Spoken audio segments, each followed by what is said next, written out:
having the flexibility of your own business is amazing. So that means for less than 2.5k, you can open up an entirely new career. Posting something is better than not posting anything at all. In this day and age, it's really important to have a good social media presence or access for people to kind of contact you, see your work. Hello and welcome to our podcast, The Aesthetic Edge. As you guys know, our purpose here at The Aesthetic Edge is to give you the edge over your competitors and to be at the edge of innovation when it comes to aesthetics. I'm so pleased to have you back, guys. Today I have a lovely friend of mine, Dr. Roxy Akrami, who's been in the aesthetics industry for the last 4 years and has built her own brand and a very successful clinic. So, Roxy, lovely to have you. Thank you so much for joining me today. Thank you for having me. So, Rox, tell me a little bit about yourself. Let our listeners know what brought you into aesthetics. Sure. So I studied to be a dentist initially, and I always had an interest in everything kind of aesthetically related. So whether that be things in the beauty industry, or I just really always had like a passion for it. Even with dentistry, I always wanted to go into the aesthetic route in there. And I'm from a Persian background, and I don't know if you know, but they're very, very maybe sometimes overly glamorous, but they love everything to do with Persians are my favorite clients. aesthetics. Absolutely, yeah. So I kind of grew up around this as well, and just had a real interest for it. And I love seeing people kind of feel good in themselves. Mm-hmm. So yeah, I thought, well, how fun would it be to be able to kind of do that? Yeah, of course. So in dentistry, obviously, there is a lot of cosmetic work in there, smile makeovers, that sort of thing. Yeah. What drew you away from cosmetic dentistry and more towards aesthetics? So I found that with dentistry, I was incorporating kind of aesthetics. So I did the facial aesthetics courses with Medical alongside as I was working in the dental practice, and incorporated that into the clinic. And I just found that I loved this. I couldn't wait. If I had a day with patients for facial aesthetics, that was just I was so excited and so passionate. And I think that's what it was. It was just my feeling of the passion that I had for aesthetics. And I think it's really important to do anything with passion and love what you do. And I did like dentistry, but I don't think I was in love with it. And I think it's really important that you know, some people love dentistry, but I found kind of my passion and creativity in aesthetics, facial aesthetics. Oh, I couldn't agree more. I think when I first started, I had this image, this path that I was going to follow. I was going to become a junior doctor, do my training, eventually become a plastic surgeon. Yeah. And then, you know, I respect plastic surgeons for what they do. They're incredible at what they do. But I wanted something quicker, if I'm honest. Yeah. Quicker, and I wanted something where I can actually do the treatment for my patient and they can see the results real time. Because obviously with plastic surgery, there's a lot of recovery. It's quite invasive. 100%. It takes time to get to where they want to go. Whereas I can do a full facial lift with using just dermal filler, using 10 or 12 mils. The patient walks out feeling fantastic. And you know this, Roxy, there's no better feeling than showing that mirror to your patient when you've done that transformation and they feel great. Exactly. I just don't think you get that anywhere else. And even with cosmetic dentistry, you're only focusing on one aspect. You're just focusing on the smile, which, don't get me wrong, makes a massive difference. But it's not incorporating the full face. You can't do cheek filler, temple filler, you can't do Botox, you can't do skin boosters. And I feel like what we do now just encompasses everything so beautifully. Yeah, 100%. I think just having the scope of all of the things that you can offer. And also, you know, at least once a day, I'd have a patient come and be like, "Hate the dentist," and I'm just like, "Thanks." Don't you we know, all? it's like, I did love, you know, seeing my patients, but sometimes it wasn't easy. You know, Yeah. nobody likes going to the dentist. Who likes going to the dentist? Not many people. Whereas with aesthetics, I find that people are excited. They can't wait to come and see me. We have really nice chats, and I just love it. And also, financially, it's so much more. It's much more favourable for me to do aesthetics rather than dentistry.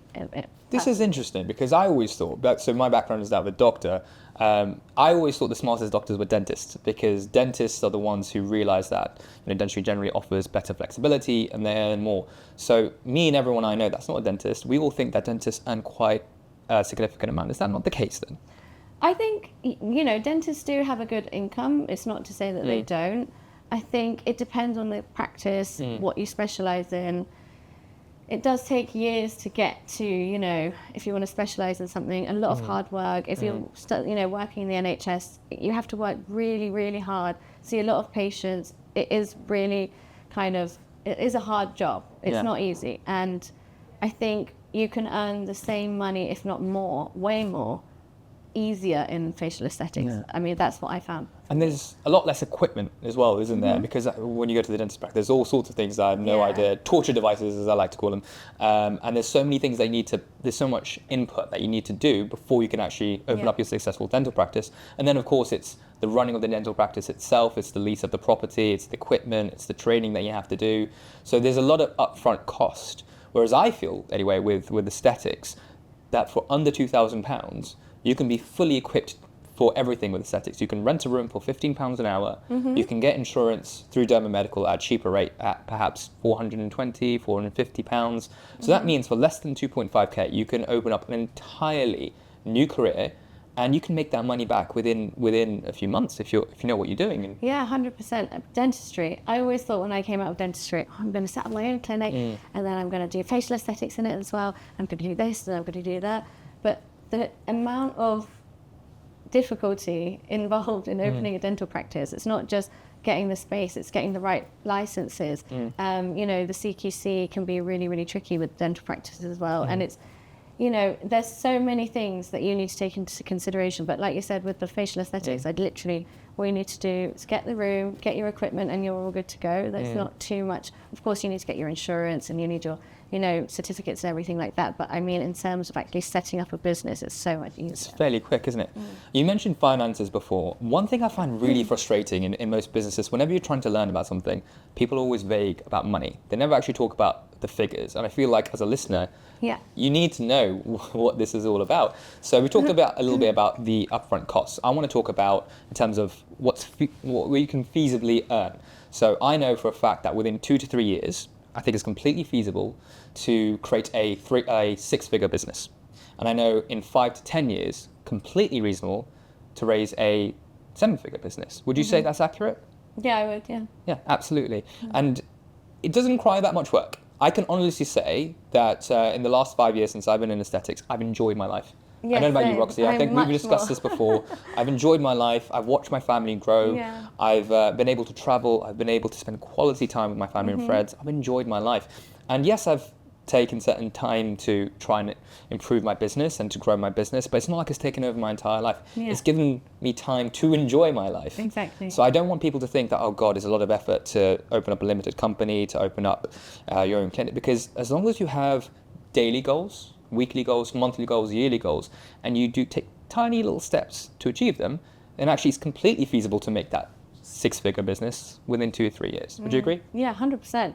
Of course it takes, you need to put in the effort, put in the time, but if I was to compare the feeling, even though, yes, it was, my own business and there's more responsibilities involved, I enjoyed every second of it and every moment. There were moments where it was really stressful, don't get me wrong, but when you enjoy what you do, you don't dwell on those things. You just need to, I just need to get this done, and you're excited to see the results.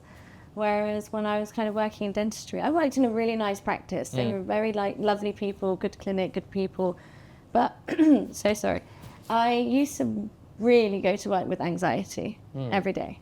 I just didn't know what to expect. What are the patients going to be like? It was just, didn't feel right, and I have to say, having anxiety going to work is just not a nice feeling. Of course not. And also, having the flexibility of your own business is amazing. You can go on holiday when you want. You can choose your hours. You can actually live a life. And I think it was very much, I was caught up in just going to work and going home, getting up really early, coming home exhausted, eating, sleeping. There was no life. I didn't feel like I had a life, and I felt kind of bound to those hours and those days. And that was another part of the anxiety, because I'm like, I'm so tired. I wish I could just take a day off tomorrow, but you can't. You just don't have that flexibility.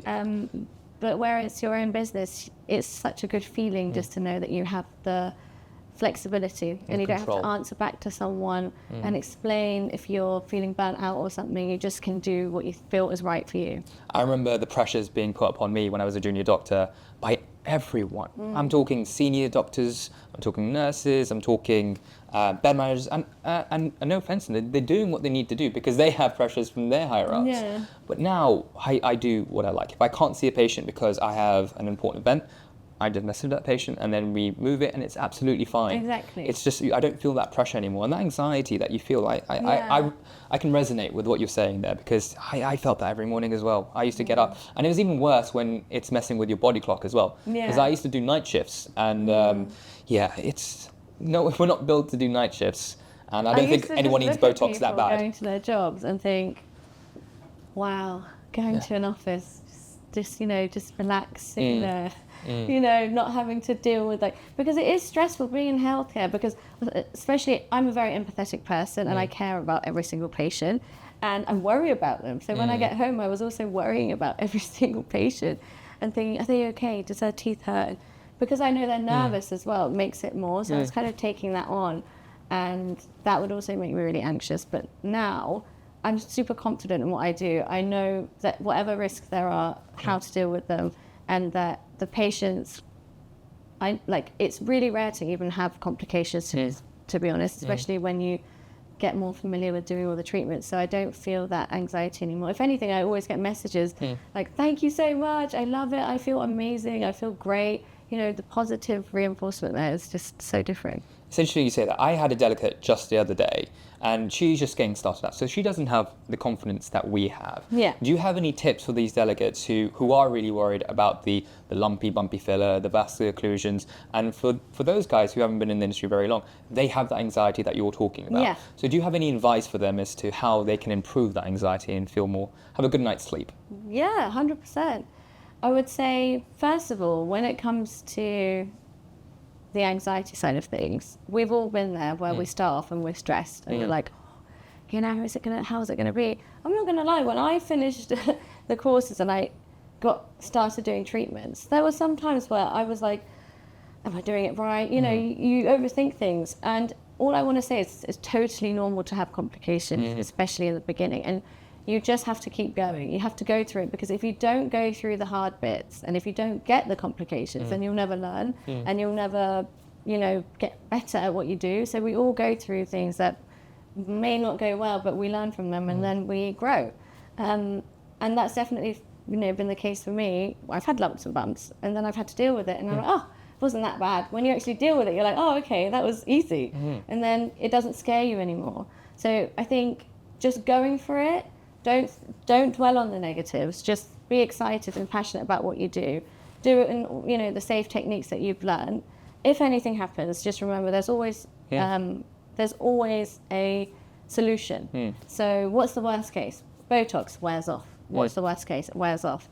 So what? It is uncomfortable. You need to reassure the patients, but it's not gonna be life-changingly damaging. Yes. Filler, it's reversible. You can just dissolve it. So what's the worst case that's going to happen there? You just dissolve the filler.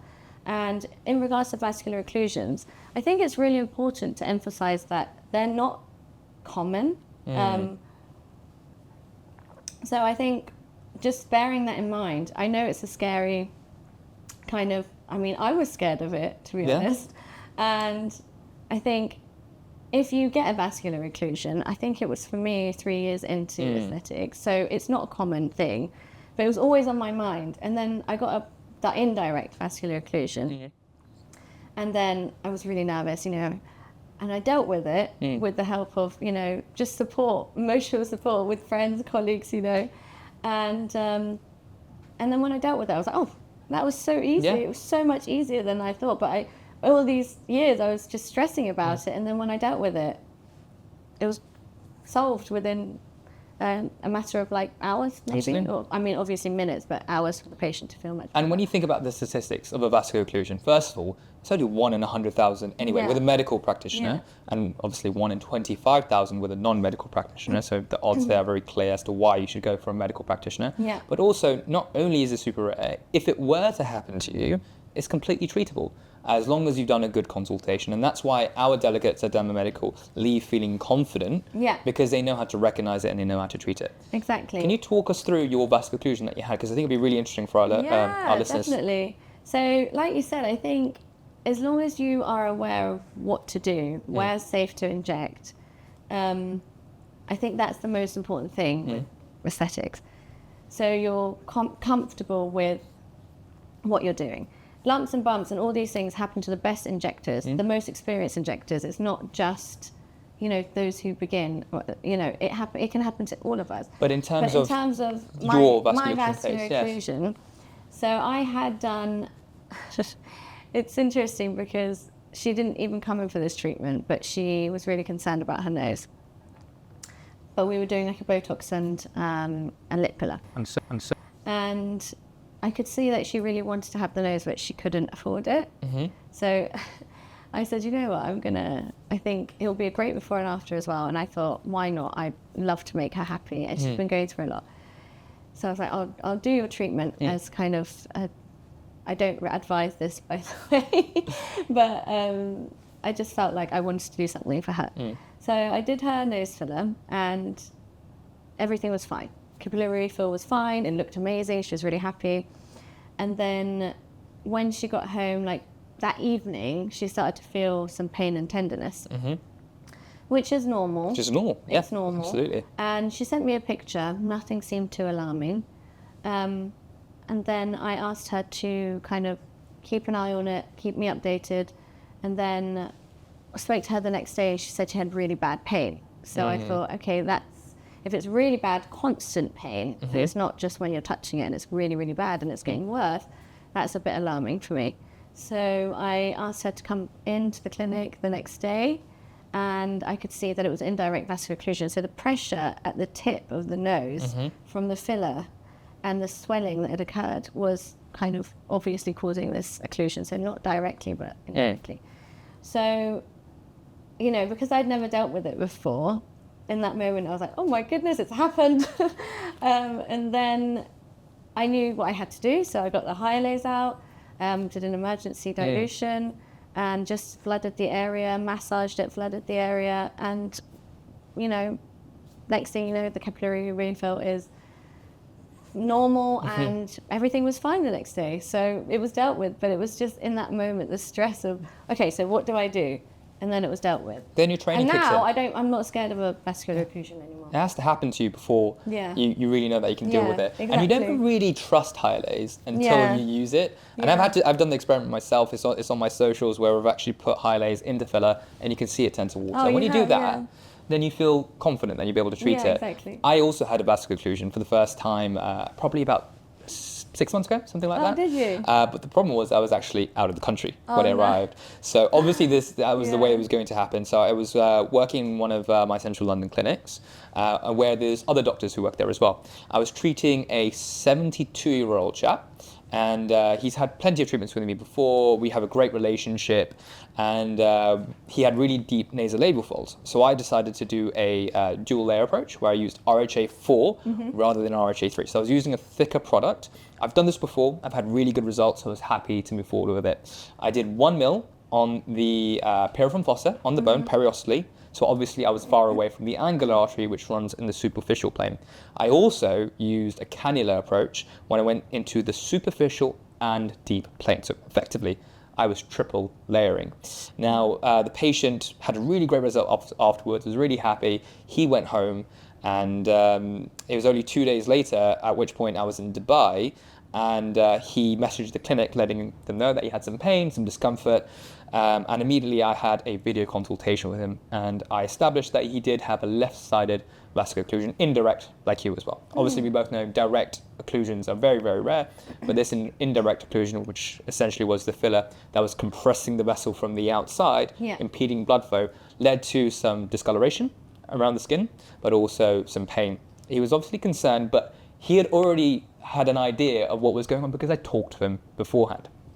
So I was out of the country and I couldn't see him, but like I said, I had a network. I had other doctors working in the same clinic.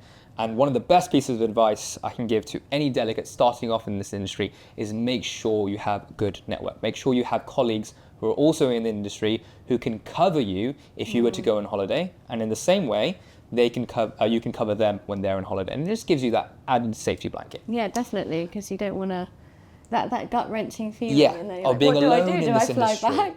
Yeah. But no, it's really good to have a network and support. And that's another reason why I think our subscription-based platform, DermaHub, is so good, because it gives you that network. I remember when I started off, it was incredibly lonely in this industry. Yeah, I it had is. no Yeah, support. yeah. Whereas, and I gained that support once I became a trainer at Derma Medical. But now our delegates have a much better opportunity than we did, because they can use this platform to speak to other practitioners, to speak to seniors, senior trainers at Derma Yeah. Medical, who can help them through it. So it's a fantastic platform. It is. I would encourage anyone to get a subscription at DermaHub. I use it myself. I learn things all the time. Same. Yeah. But finishing off my vascular occlusion story, one of my colleagues saw the patient, popped Hyalase in, and cap refill came back after 2 or 3 rounds of Hyalase. Nice. And then, funnily enough, obviously the patient had left-sided hollowness because of the Hyalase. And then I just treated him 2 weeks later. Oh, you did? All of the filler down to the piriform fossa, and he was absolutely fine. Yeah. So moral of the story, as you guys heard through Roxy and my stories, vascular occlusions happen. It's nothing to be worried about. And as long as you have the education, you will be able to diagnose and treat them. Exactly. So don't be worried about and it. I think, like you've mentioned, it's really important to, if the patient already has an idea of the worst case scenario, so I always mention it. Like this lady, she didn't freak or panic. She knew, okay, you already told me this is a risk, so that's fine, and then we dealt with it. Yeah. You know No, what I mean? absolutely. So, And the consultation is key, isn't it? So Roxy, the next thing I wanted to talk about is how demanding it can be to run your own clinic. And I've seen this firsthand, and especially the psychological aspect of it. Because I find that, yes, it's a difference from working in A&E and being really focused at the time, but now that I have my own business, even on my day off, I feel guilty that I'm not doing something to Yeah. grow my business. Is this something that you experience as well? 100%. I think, you know, when you, like you said, when you have your own business, it's a 24-hour kind of job, which isn't always healthy to, you need to switch off and you need to kind of, it's okay to have a day for yourself to relax and to rest. And that's something that even now I have to kind of remember because, you're a human being, and if you don't have that rest, if you don't have that time to kind of have your own space and time to relax, you won't be your best self. You won't be your best self for you, your friends, your business, your family. And I found that, when I'm burnt out, it's like you're on fight or flight constantly. And it's okay to just take some time off for yourself. It's healthy and it's necessary. And I think it's important to work smart, not always to work hard. Yeah. I think that's kind of the key. 2 things that I incorporated into my clinic that really helped with my work-life balance is, first of all, I had a separate work number, because I feel like someone will text you at 7 p.m, 8 p.m. because they might want to book their appointment in, but you're in the middle of relaxing with your family, you're watching a film. The last thing you want to do is be on your phone. I hated being on my phone. So one thing that really helped me was having a separate business number that I just put on silent after 7 p.m. My patients know that they can call me if there's an emergency situation, but just having that sort of boundary that, nope, this is my time at home, I'm going to enjoy it. Yeah. The second thing that worked quite well for me, and I realized that not everyone is in the position to do that, but having someone who's answering your messages for you, a community manager. This is something that I've incorporated into my business relatively recently, and having this person answer my calls, answer my texts, because people try and contact me through multiple different modalities, and actually having that person do that for you is fantastic. Yeah, 100%. The third piece of advice I'm going to give, I just thought of another one, is one thing that really helped. If you can't afford another phone, which is fair enough, you don't want to have another contract that you have to pay for, there's a really good business, and it's called, I'm not being paid by them or anything like that, but I think it's called WhatsApp business number, something like that. Oh yeah, WhatsApp business number. Yeah, and absolutely. So you can have on your same phone, you can have your personal phone number on WhatsApp, and then you can have your business WhatsApp. They need to have 2 separate numbers, but this business gives you a separate business number that you can use from the same phone. So you don't have to buy a new phone. You can get like an eSIM, maybe. Yeah. I mean, if your phone...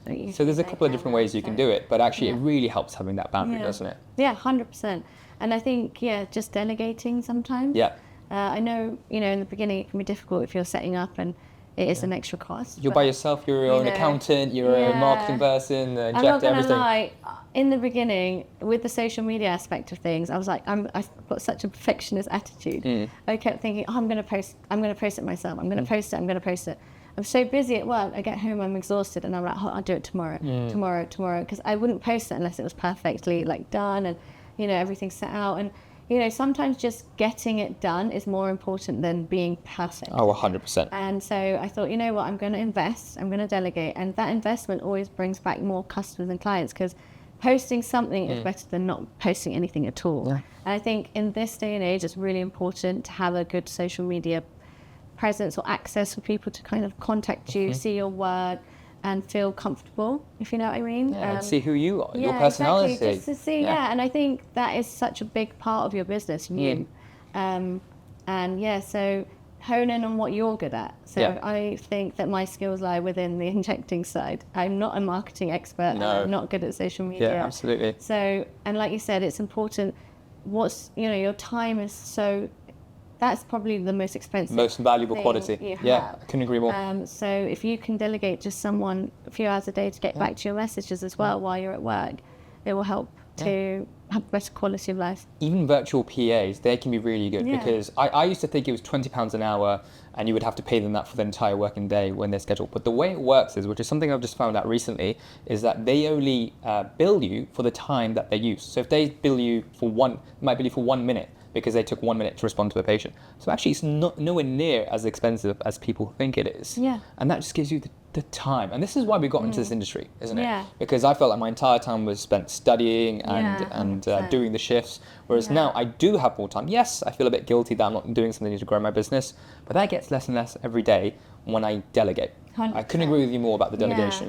Yeah. I mean, I also have ADHD, so it is really overwhelming having a million different tasks to do. It's very easy to get paralyzed and think, oh, what direction, like what do I do first? And I found that delegating really helps. Generally it really, really helps, but it just helps have a direction, and to be, if you're good at something, to be able to hone in, focus, and be the best at what you're doing, rather than trying to do 10 things and not anything properly. So, yeah. That's an interesting point. So, I think this industry attracts a lot of certain personality types, and I think we both know multiple doctors who have ADHD. How do you feel like your ADHD has impacted you and your business?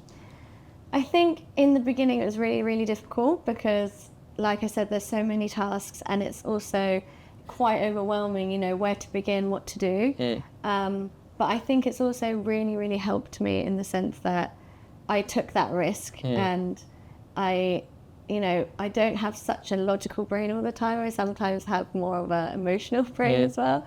And I just go for things impulsively. But I think going for things and going for it, straight after I finished the courses, I was injecting. Yeah. I was nervous, but I was going for it. And I think if I had left it, I would have felt really, really nervous. And also, I feel like I'm very myself. I can't be anything unapologetically else. Yes, as you know.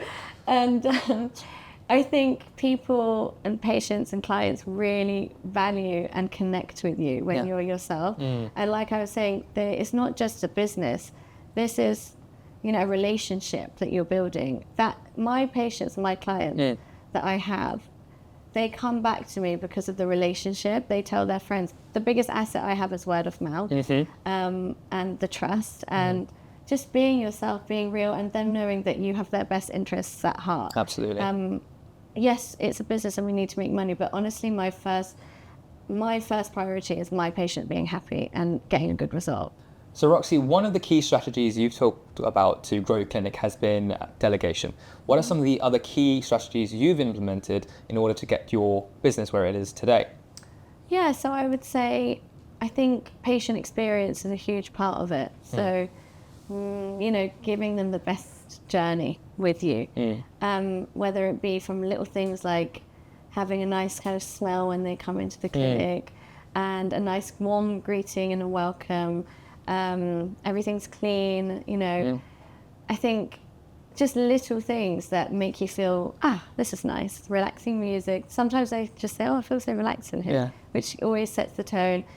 Just, like I said, having the relationship. So when they feel like you have their best interests at heart and you actually want their happiness, of course, I'm not saying do treatments for free. It is a business, but I think they appreciate the honesty. So if they don't need a treatment, then I say no. You don't need it. The patients you say no to are often the ones who will always trust you for the rest of their lives. Yeah, exactly. Yeah. And just doing an in-depth consultation, giving them the time, not making them feel rushed. listening to them, and also, just being myself and giving them kind of a bit of me, and it's kind of like a friendship, to be honest, a lot of my patients. And also, I think it's important to have knowledge. So when they see that you're confident and you're comfortable with your knowledge, you can also offer a wide range of treatments, not only this, that, and the other. So I invested a lot in my education. I did a lot of courses. I think I did every course that there was with Derma Medical as well, to make sure that I can offer as much as I can, and also approach it all holistically. Because I wouldn't want to say, I can do this, but you'd have to go somewhere else for this. And just having the knowledge of what would be the best. I think the most important thing in any treatment is the consultation and the treatment plan.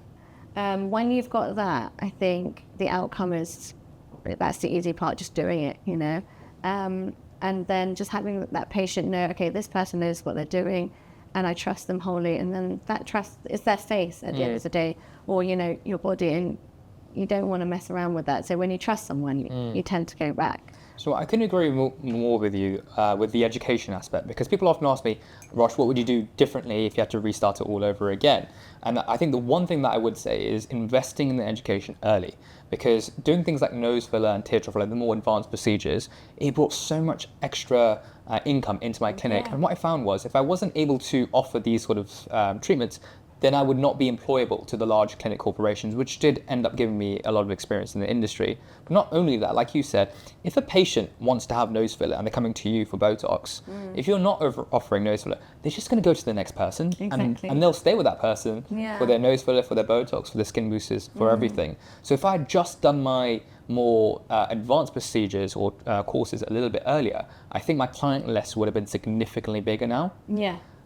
The other thing I was going to say, going back to creating a positive experience for your patient, I think there's so much focus in the aesthetics industry in terms of client acquisition. But what we don't tend to focus on is client retention. Because I don't know about you, Roxy, but I'd say at least 70 to 80% of my revenue is repeat customers. Same, So doing small things, like for example, I use a 10% lidocaine cream rather than a 4%, making it more comfortable for my patients. I use a smaller needle, so I use a 30 gauge rather than a 27 gauge. So if I can just do a little thing like that and make the treatment a little bit more comfortable for my patient, even if they might pay more with me, that patient will remember, when I went to Dr. Rosh, I was significantly more comfortable than I went to this other person. And you don't want to feel rushed, you don't want to feel...